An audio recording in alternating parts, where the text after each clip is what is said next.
الحمد لله رب العالمين والصلاة والسلام على سيد الأنبياء والمرسلين وعلى آله الطاهرين وصحابته أجمعين أما بعد فأعوذ بالله من الشيطان الرجيم بسم الله الرحمن الرحيم إنا نحن نزلنا الذكر وإنا له لحافظون وقال الله تعالى في موضع آخر يا أيها الذين آمنوا توبوا إلى الله توبة نصوحا صدق الله العظيم.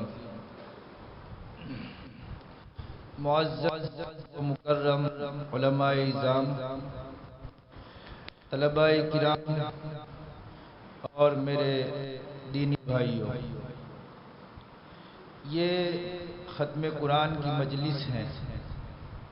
اللہ سبحانہ و تعالیٰ نے ہم پر اور اس مدرسے کے اوپر، مدرسے کے اساتذہ کے اوپر اور حافظ ہونے والے طلباء کے اوپر بڑا فضل کیا کہ اللہ سبحانہ و تعالیٰ نے ہر ایک کی محنت، ہر ایک کے مجاہدے کے مطابق انہیں یہ دن دکھلایا.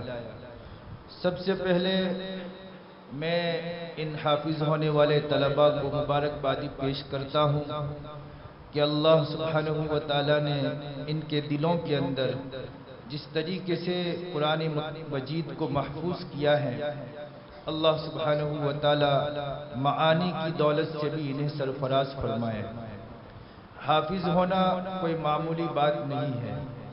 ہم ذرا تجربہ کر کے دیکھیں کہ اسکول کی ایک مختصر سی کتاب بک جو ہوتی ہے، اس کو یاد کرنے میں کتنی محنت مجاہدہ کرنا پڑتا ہے.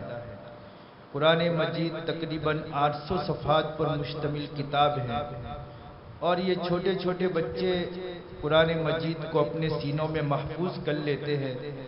یہ بہت بڑے کمال کی چیز ہے، اور ساتھ ساتھ قرآن مجید کا ایک معجزہ بھی ہے کہ اتنی بڑی کتاب اتنی آسانی کے ساتھ محفوظ بھی ہو جاتی ہے اور روانی کے ساتھ اس کو پڑھ بھی لیا جاتا ہے.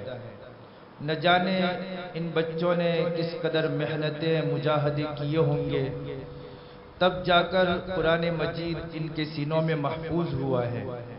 اسی طریقے سے ان کے پیچھے ان کے اساتذہ کی محنتیں لگی.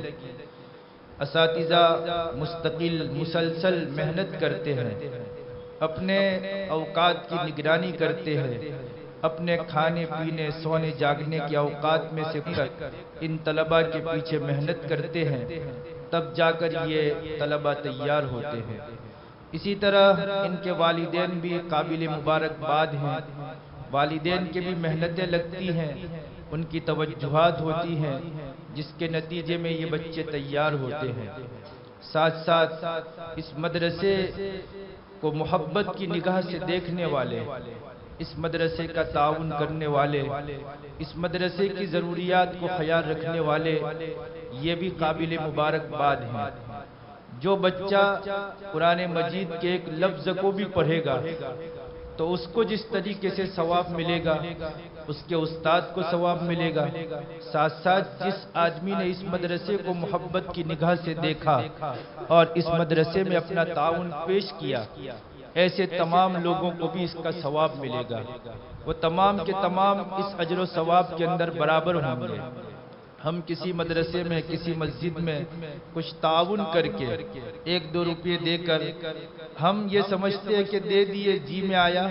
نہیں، قیامت کے دن جب حقیقی آنکھیں کھلے گی اور ہمارے سامنے اس کا نفع آئے گا، اس وقت ہم کو سمجھ میں آئے گا کہ ہم کتنی بڑی نیکی کر کے آئے ہیں.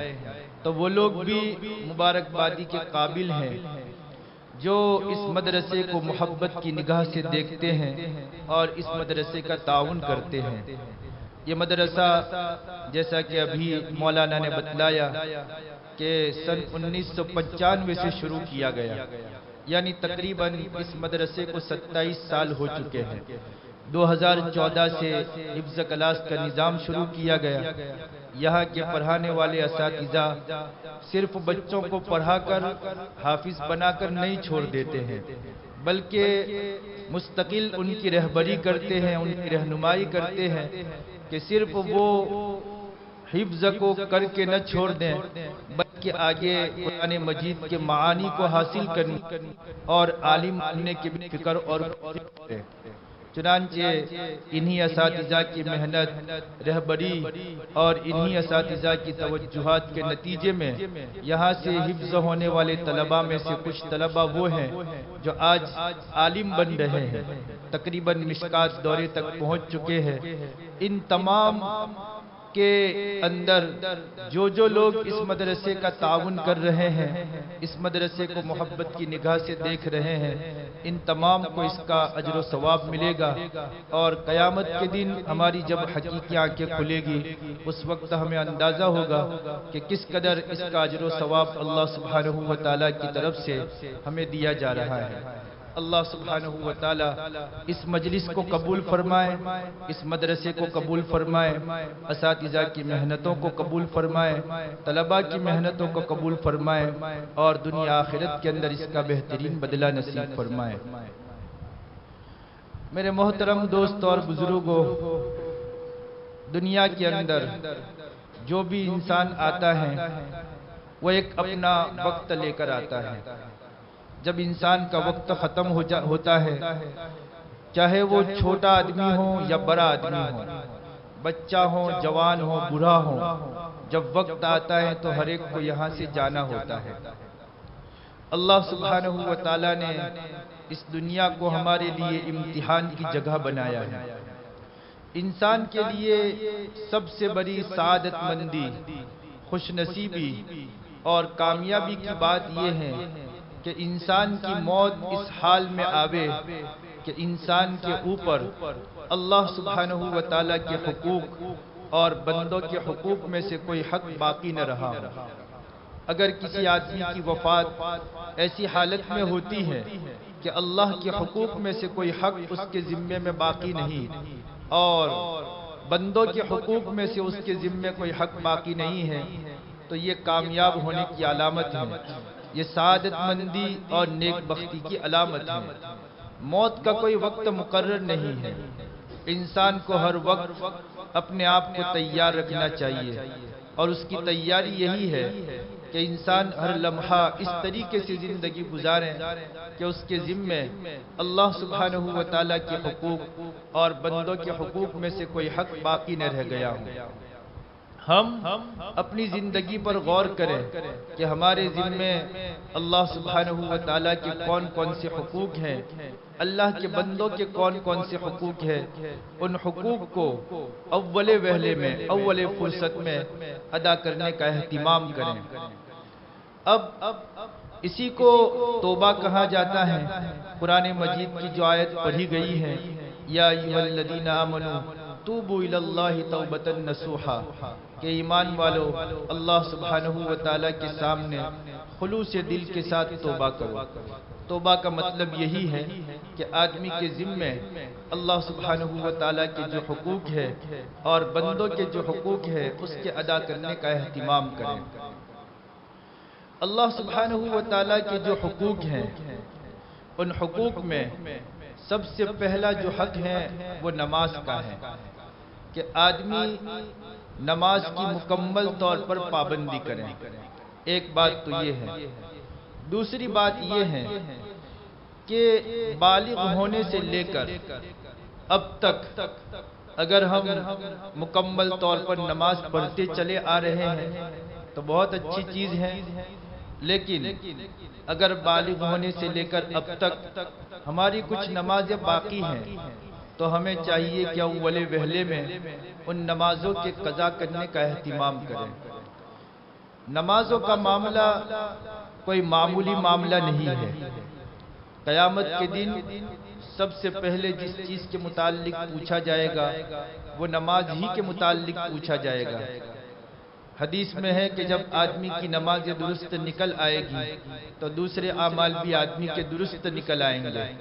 مطلب یہ ہے کہ زندگی کے اعمال کے اوپر نماز کا اثر پڑتا ہے۔ اب ہم اپنی زندگی پر غور و فکر کریں کہ بالغ ہونے کے بعد سے لے کر ہماری کتنی نمازیں چھوٹی ہوئی ہیں۔ ہر شخص کو اپنا نظام الاوقات، اپنا ٹائم ٹیبل، اپنے گزرے ہوئے دن یاد ہوتے ہیں، کہ میں نماز کے سلسلے میں کتنا چوکنا ہوں اور میں نماز کے سلسلے میں کتنی کوتاہی سے کام لیتا ہوں۔ آدمی ایک نوٹ کاپی لے کر بیٹھے اور اپنی زندگی پر غور کرے۔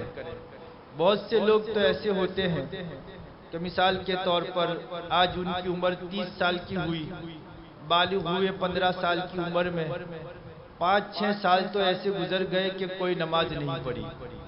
بعض اس طریقے کے لوگ ہوتے ہیں تو ان کو تو چاہیے کہ وہ سال بھر کی جو نمازیں ہیں اس کا اندازہ لگا کر نمازوں کے پڑھنے کا اہتمام کریں کہ ایک سال میں کتنی نمازیں ہوگی۔ ایک دن میں 5 نمازیں تو فرض ہیں اور ایک نماز وتر واجب ہے۔ جس طریقے سے فرض نماز کی قضا کرنا ضروری ہے، اسی طریقے سے وتر کی نماز کی قضا کرنا بھی ضروری ہے۔ تو ایک دن میں 6 نمازیں ہیں، ایک مہینے کی کتنی نمازیں ہوگی، ایک سال کی کتنی نمازیں ہوگی۔ اگر ہماری زندگی کے 6 سال مثال کے طور پر ایسے گزرے ہیں تو ہم اندازہ لگا کر ان نمازوں کے ادا کرنے کا اہتمام کریں۔ بعض لوگوں کی زندگی گزارنے کا طریقہ یہ ہوتا ہے کہ بالغ ہوئے نمازیں تو پڑھتے ہیں لیکن 4 وقت کی نماز پڑھی جاتی ہے، فجر کی نماز چھوڑ دیتے ہیں۔ بعض لوگ ایسے ہوتے ہیں کہ ان کی ظہر کی نماز چھوٹ جاتی ہے، بعض ایسے ہوتے ہیں ان کی عصر مغرب ہے، بعض ایسے ہوتے ہیں جن کی عشاء چھوٹ جاتی ہے۔ تو ہم اپنی زندگی پر غور کریں کہ ہم نے کتنی نمازوں کا اہتمام کیا ہے۔ کاپی میں، نوٹ میں ہم اس کو لکھے کہ ہماری زندگی کے بالغ ہونے کے بعد سے لے کر اتنے سال گزرے ہیں اور ان اوقات کی ہم نے نماز نہیں پڑھی۔ تو ایک مہینے کی کتنی نمازیں ہوگی، ایک سال کی کتنی نمازیں ہوگی اور اب تک کل ملا کر کتنی نمازیں ہوئی، اس کو نوٹ کریں پہلے۔ مثال کے طور پر اس طریقے سے اندازہ لگانے کے بعد ہمارے سامنے حساب آتا ہے کہ ہم نے مثال کے طور پر اب تک 1000 نمازیں چھوڑ دی ہیں۔ تو سب سے پہلی فرصت میں ان نمازوں کے قضا کرنے کا ہم اہتمام کریں۔ اب نمازیں کس طریقے سے قضا کی جاتی ہیں؟ تو اگر آدمی کو معلوم ہے کہ فلانے مہینے اور فلانے دن اور فلانے سال کی ظہر کی نماز میری چھوٹ گئی تھی، تو آدمی کے لیے ضروری ہے کہ وہ تعین کر کے نیت کرے کہ فلانے سال، فلانے مہینے اور فلانے دن کی میری جو نماز ظہر کی چھوٹی تھی اس کی میں قضا کر رہا ہوں۔ لیکن عام طور پر ہم لوگوں کو اس کا علم نہیں ہوتا کہ ہماری کون کون سی نمازیں چھوٹی ہوئی ہے۔ اس لیے علماء نے آسانی کے لیے یہ ترتیب بتلائی ہے کہ آدمی قضا اس نیت کے ساتھ کریں۔ مثال کے طور پر اس کو ظہر کی نماز قضا کرنی ہے تو آدمی یہ نیت کرے گا کہ بالغ ہونے کے بعد میری سب سے پہلے ظہر کی نماز جو چھوٹی ہے میں اس کی قضا کر رہا ہوں۔ اب 4 رکعت آدمی اس نیت کے ساتھ پڑھے گا، اس کے بعد پھر دوسری نماز قضا کرنی ہے تو بھی یہی نیت کرے گا کہ میری زندگی میں بالغ ہونے کے بعد سب سے پہلے جو ظہر کی نماز چھوٹی ہوئی ہے میں اس کی قضا کر رہا ہوں۔ اس لیے کہ مثال کے طور پر یہ پہلی نماز ہے، آدمی نے نیت کی کہ زندگی میں سب سے پہلے ظہر کی نماز جو میری چھوٹی ہے اس کو میں قضا کر رہا ہوں۔ آدمی نے 4 رکعتیں پڑھ لی، یہ نماز ہو گئی۔ اب جب یہ ہو گئی تو اب یہ سب سے پہلی ہو جائے گی، جب یہ بھی ادا کر لے گا تو پھر یہ سب سے پہلی ہو جائے گی۔ تو آدمی اس طریقے سے نیت کرتے ہوئے اپنی نمازوں کی قضا کرتا رہے۔ اب اس نے حساب لگایا تھا 1000 ظہر کی نمازیں میرے ذمہ باقی ہیں، تو آدمی دن بھر میں مثال کے طور پر 5 نمازیں ظہر کی قضا کرتا ہے تو وہ اپنی ڈائری میں جو 1000 لکھا ہوا ہے اس میں سے 5 کم کر دے۔ اس طریقے سے روزانہ قضا بھی کرے اور ساتھ ساتھ اس کو چیک بھی کرتا چلا جائے، یہاں تک کہ آدمی کی 1000 نمازیں مکمل ہو جائے تو سمجھا جائے گا کہ اس کے ذمہ جو ظہر کی نمازیں قضا تھی وہ پوری ہو گئی۔ اسی طرح عصر ہے، مغرب ہے، عشاء ہے، وتر ہے، فجر ہے، سب کا اندازہ لگا کر ہم اپنی نمازوں کی قضا کرنے کا اہتمام کریں۔ ہم اس کو سرسری نہ لیں کہ ہو گئی بات، اللہ سبحانہ و تعالی معاف کر دیں گے۔ نہیں، سب سے پہلے آدمی کو نماز چھوڑنے کی وجہ سے جس عذاب سے واسطہ پڑتا ہے وہ نماز کا عذاب جو ہے وہ قبر ہی سے شروع ہو جاتا ہے۔ اس لیے اگر ہم اپنی قبر، حشر اور آخرت کی منازل کو آسانی کے ساتھ طے کرنا چاہتے ہیں تو ہمارے ذمے یہ ضروری ہے کہ سب سے پہلے ہم اپنی نمازوں کے معاملے کو صاف کریں۔ اللہ سبحانہ و تعالیٰ کا یہ سب سے پہلا حق ہے، اس کو ہم اپنے ذمے سے اتارنے کی فکر اور کوشش کریں۔ اس کے بعد دوسرے نمبر پر اللہ سبحانہ و تعالیٰ کے حقوق میں سے روزہ ہے۔ اگر بالغ ہونے کے بعد سے لے کر اب تک ہم روزے رکھتے چلے آ رہے ہیں تو بہت اچھی چیز ہے، اللہ سبحانہ و تعالیٰ کا اس نعمت پر شکریہ ادا کرنا چاہیے۔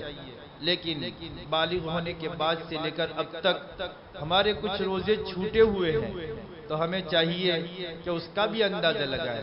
ہر شخص کو اپنی عادت معلوم ہوتی ہے کہ آدمی رمضان کے مہینے میں کتنے روزے رکھتا ہے، کتنے چھوڑ دیتا ہے۔ یہ بھی ہم نوٹ میں، کاپی میں لکھیں کہ ہمارے ذمے اندازہ لگا کر کہ اتنے روزے باقی ہوں گے۔ مثال کے طور پر 30 روزے ہمارے اب تک کے باقی رہ گئے ہیں تو اس کے ادا کرنے کا اہتمام کریں، قضا کریں۔ اس میں بھی یہی نیت کرنی ہے۔ آدمی سحری کھائے گا، اس وقت نیت کرے گا کہ میری زندگی میں سب سے پہلا میرا جو روزہ چھوٹ گیا میں اس کی قضا کر رہا ہوں۔ اس طریقے سے اگر اندازے سے 30 روزے آدمی کے باقی ہیں تو اس طریقے سے 30 روزے کے ادا کرنے کا اہتمام کریں۔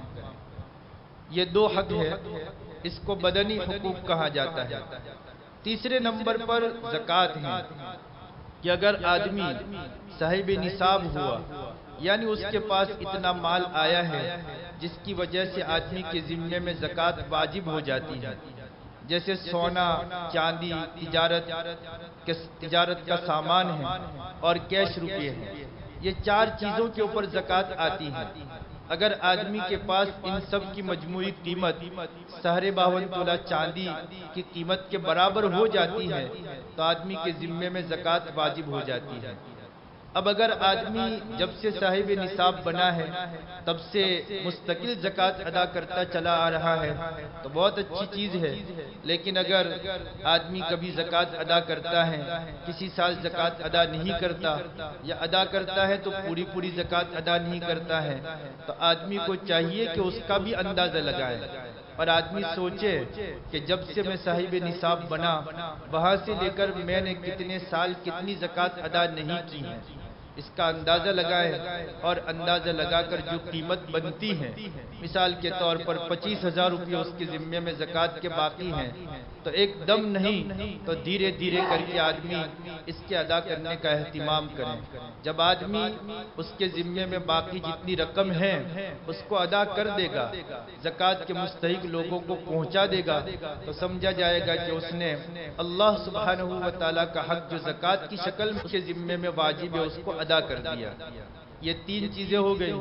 چوتھے نمبر پر حج ہے۔ اگر آدمی کے پاس اتنا مال ہے کہ جس کی وجہ سے آدمی کے ذمے حج فرض ہو جاتا ہے تو آدمی کو چاہیے کہ اول فرصت میں حج کے ادا کرنے کا اہتمام کریں۔ اور اگر آدمی نے نصاب کا مالک ہونے کے باوجود، قدرت ہونے کے باوجود، پیسوں کا انتظام ہونے کے باوجود بھی اب تک حج ادا نہیں کیا ہے تو آدمی کو چاہیے کہ کوشش کرے اس بات کی کہ جتنا جلد ہو سکے اتنا جلد آدمی اپنے حج کی ادائیگی کا اہتمام کریں، اس کی فکر کریں۔ اگر آدمی حج کیے بغیر مر گیا تو حدیث میں بہت سخت وعید بیان کی گئی ہے کہ ایسے آدمی کو چاہیے کہ وہ یہودی ہو کر مرے یا نصرانی ہو کر مرے۔ اس لیے اگر ہمارے ذمے میں حج فرض ہو چکا ہے تو جتنا جلدی ہو سکے اتنا جلد حج کے ادا کرنے کا اہتمام کریں۔ اسی طریقے سے اللہ سبحانہ و تعالیٰ کے حقوق میں سے ایک حق جو ہے وہ سجدہ تلاوت ہیں۔ قرآن مجید کی تلاوت کی جاتی ہے تو اس میں بعض آیات جو ہیں اس کے اوپر سجدے کا نشان ہوتا ہے۔ اس آیت کو پڑھنے یا سننے کے بعد آدمی کے ذمے سجدہ واجب ہو جاتا ہے۔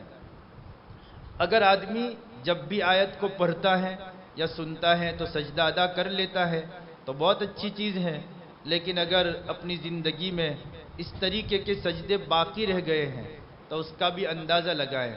اور اندازہ لگا کر ایک عدد طے کریں اور اس کے مطابق سجدے تلاوت کے ادا کرنے کا اہتمام کریں۔ یہ بھی انسان کے اوپر واجبات میں سے ہیں۔